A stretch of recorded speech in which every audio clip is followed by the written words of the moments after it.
Today, we're unpacking something that truly captures the absolute extremes of the human experience. We're talking about the FIFA World Cup. On one hand, it is literally the pinnacle of athletic achievement, right? But on the other hand, as we'll see, it carries a very real and honestly sometimes devastating human cost.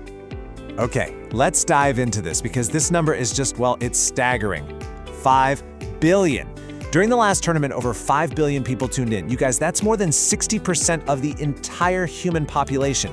When this tournament rolls around every 4 years, it's like the whole planet just hits pause. It's a shared global experience that is completely unrivaled by literally anything else in modern history. And to really grasp why billions of us are glued to our screens, you kinda have to understand the mindset. The legendary manager Bill Shankly famously said, "Football is not a matter of life and death. I can assure you it is much more important than that." Now sure, that might sound like a massive exaggeration, but as we dive into the extreme highs and the crushing lows of this tournament, you'll see that for many nations, this is absolutely way more than just a game. Section 1. A century of football from 1930 to the modern era. So the whole thing kicks off back in 1928. Up until then, the Olympics were basically considered the world championship. But FIFA president Jules Rimet had this golden idea for a standalone tournament. Just 2 years later, in 1930, Uruguay actually hosted and won the very first World Cup, which only had 13 nations playing.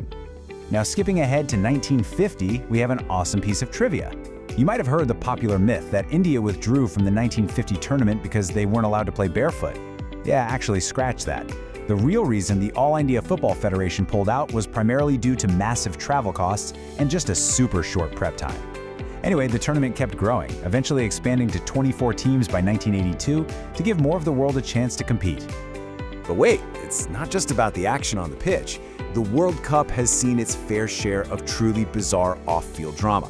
Get this, right before the 1966 World Cup in England, the actual Jules Rimet trophy was stolen from a display case while a church service was happening in the exact same building.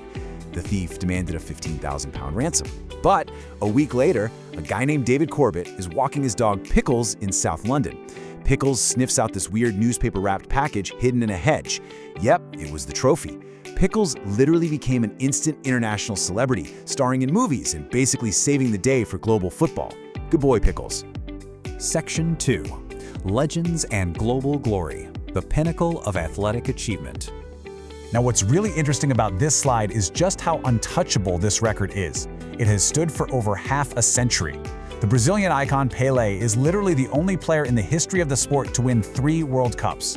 He first exploded onto the global stage in Sweden back in 1958 as a 17-year-old phenom, 17, scoring a brace in the final.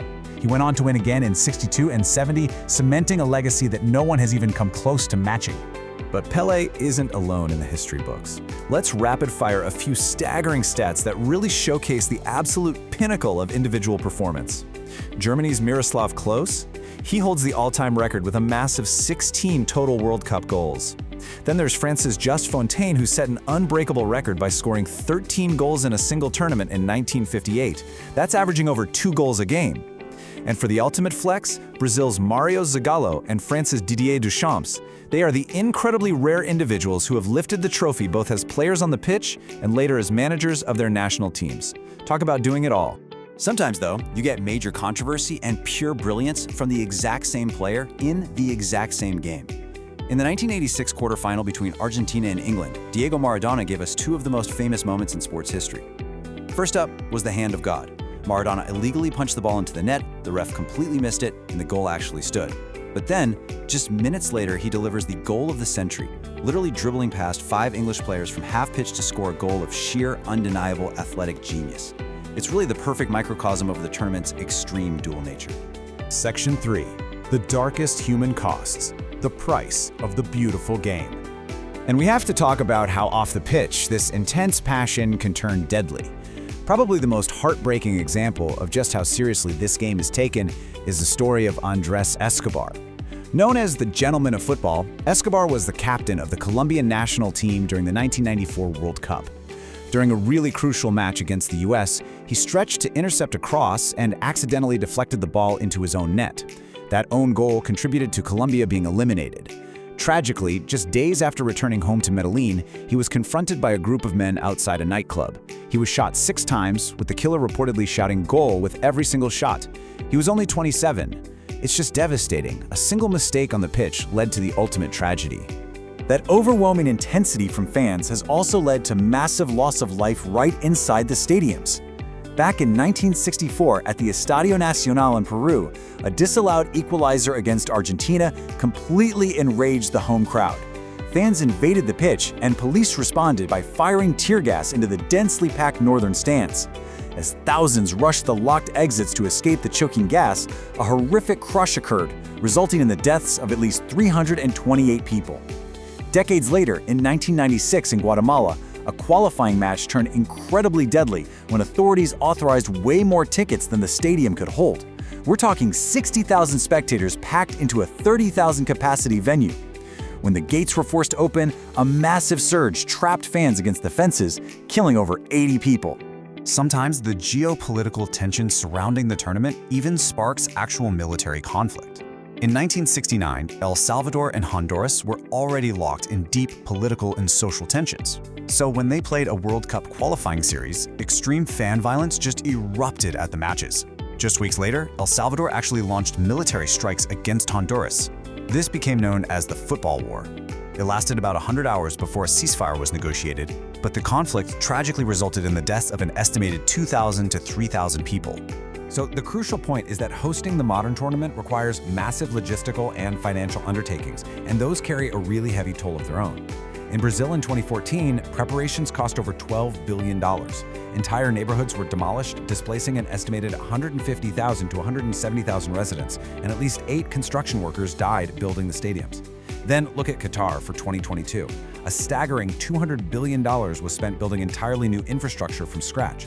And according to human rights organizations and later admissions from organizing officials, the extreme desert heat and unsafe labor conditions resulted in the deaths of an estimated 400 to 600 migrant workers. Section 4. The 2026 expansion, the future of the tournament.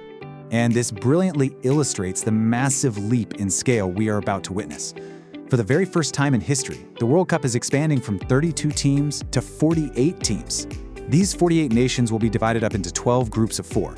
Then the top performers will filter into a massive, completely unprecedented 32-team knockout stage. Basically, we're looking at more matches, more drama, and a much wider global footprint than ever before. So, you might be wondering, where exactly are these 48 teams coming from? Well, the whole goal of this expansion is to give more nations a real chance to compete on the world's biggest stage. Europe still leads the pack with 16 spots, but there are some really significant increases.